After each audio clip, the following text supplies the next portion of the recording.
زي ما اتفقنا ها؟ خايف الحوار يجيب عكس. يا اختي يا ريتنا افتكرنا مليون جنيه. في ايه؟ عاطف اسمع مني بقى، هجيبها لك انا زحفه. لا بلاش زحفه هتصعب عليا. اللي يصعب عليك يحسدك. ماشي. اقعد.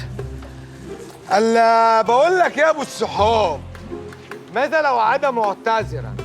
هتقول له ايه؟ هقول له الاعتذار مرفوض وانا كده مبسوط. ابعتها له. وشه. شايف مين بيتصل؟ مين يا سبتي؟ ناديه منشيه.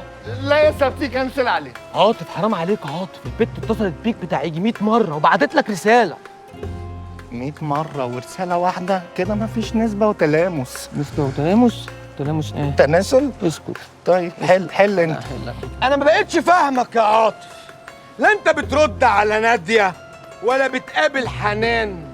ايه هو لسه في مشاعر؟ مشاعر تشاور الله تجرح مشاعر. قولها. لا نسمع الأغنية لو نسينا يا نقول سبتي. وانزل لك يا عاطف. يلا يا وانزل بنت. اخنفك. يلا يا معفنة.